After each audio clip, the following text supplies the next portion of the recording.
কি বলে আপনাকে? কি বলে? কে বলছে? কি বলছে?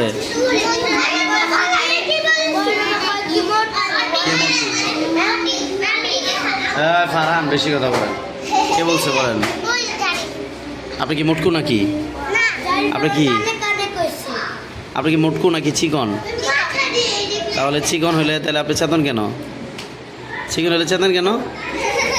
হ্যাঁ, চিকন হলে চেতা যাবে?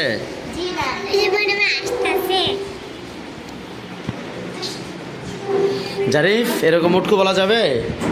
বলা যাবে না। ঠিক আছে। হ্যাঁ,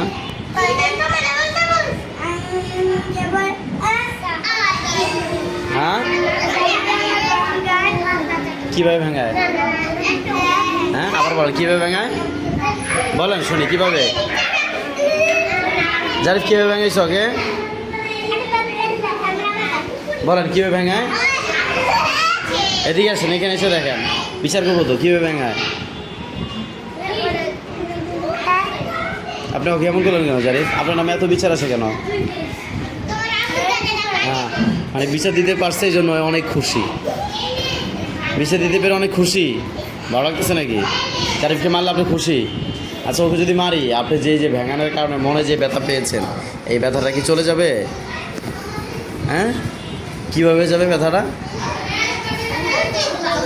হ্যাঁ, এদিকে এসে বলেন কীভাবে যাবে? হ্যাঁ, জাদু হয়ে ব্যথা চলে যাবে, তাই না? হ্যাঁ,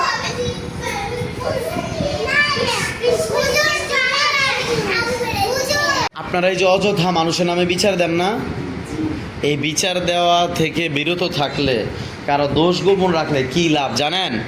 এইদিকে তাকান।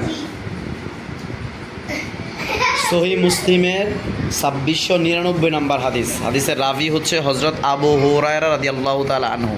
তিনি বলেন, আল্লাহ রাসূল সাল্লাল্লাহু আলাইহি সাল্লাম বলেছেন, জারিফ, মান সাতারা মুসলিমান সাতারাল্লাহু ফিদ দুনিয়া ওয়াল আখিরাহ। যে ব্যক্তি কোনো মুসলমানের দোষ দুনিয়াতে গোপন রাখে, আল্লাহ তাআলা তার দোষ দুনিয়া এবং পরকালে গোপন রাখবেন। বলেন সুবহানাল্লাহ।